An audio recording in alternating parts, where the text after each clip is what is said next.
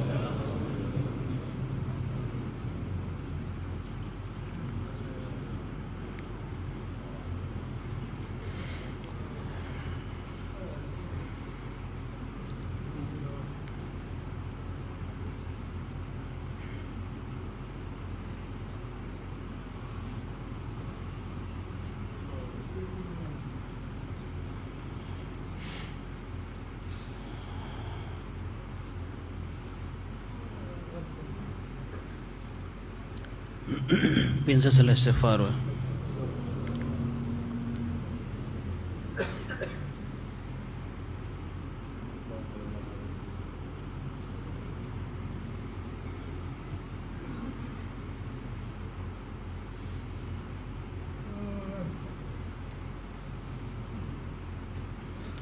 درې ځله سورة اخلاص وایه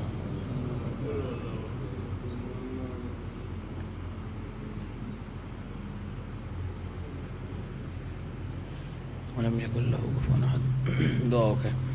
یا الله زموږ دا ناسته خپل بارګاه قبول کړي څه چې واورېدل یا الله دې باندې عمل توفیق راکړي خپل د خوږ حبیب صلی الله علیه وسلم کامل اتباع ظاهرا باطنا زموږ د ټول نصیب کړي خپل تعلق خاص خپل معرفت او محبت یا الله زموږ نصیب کړي نفس او شیطان د مقاعد نه الله زموږ حفاظت په خپل او کې الله خپل په حفاظت او خپل په حصار کې الله موږ واخلي د دې ثواب الله زموږ شیخ علی مقام ته ورسوي درجات عالیه نصیب کړي قبر باندې الله د انوارات و باران ورای زمره اولیاء کې هغه مقام ورکړي چې شان سره لایق دی خپل د خوږ حبیب صلی الله علیه وسلم یا الله دایمي رفاقت او صحبت نصیب کړي دغه فیضات نمنګ ټول بهرمان کې دغه فیضات دنیا ګډ ګډ ته ورسای موږ ټول یا الله دې ذریعہ په تور باندې استعمال کې یا الله څومره چې موجودین دي یا الله غایبین دي چا په ځل کې څه قسم جایز شریعت ته الله غیبی خزائن نه پوره کړي الله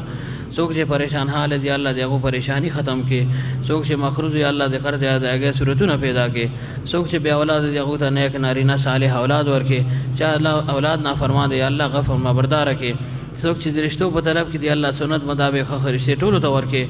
یا الله خرشته ټول ته ورکړي کم چې الله بیروزګار دي رزق حلال دروازې ټول منه کولاو کې رزق حلال زموږ وسی کې وسعت او فراخي نصیب کې فقر او تنگ دستانه الله موږ ټول محفوظ او ساتي څومره بیماران چې دي په دې محفل کې دي کورونو کې دي هسپتالونو کې دي هر ځای کې دي الله ټول ته صحت کامله عاجله دائم مصور ورکړي یا الله د دې بیمارۍ د رحمت الله صحت پر رحمت کې بدل کې زر زر ټول ته کامل اطمینان قلب او سکون نصیب کې څومره الله زموږ عزیز اقارب رشتہ داران دوستان احباب پیر بیان مسلمانان دنیا نه تل ټولو بخي راتن کې منازل ټولو ته آسان کې څومره چې برزخي خوشاله بنده مومن لدای خید په تمام هاي نصیب کې امنګ تم یا الله دې سخت سفر تیاری توفیق راکې یا الله دا دوړه خانقاګانې نه خیسور پورې سرسبز او شاداب وساتي څومره بوټي چې دې کې لګیدل دی الله ټول نه باراوري ونی جوړ کې د حضرت کامل فیض الله ټولو ته منتقل کې ایستو کې الله مو محروم کای یا الله سره سوچ موږ ژوندۍ په دین متین باندې من قائم او دائم وساتي او ګل دنیا لتلو وخراش لا اله الا الله محمد رسول الله صلی الله علیه و آله وسلم زموږ په جبه باندې جاری وساتي سبحان ربک رب العزه عما یصفون وسلام علی المرسلین والحمد لله رب العالمین برحمتک یا ارحم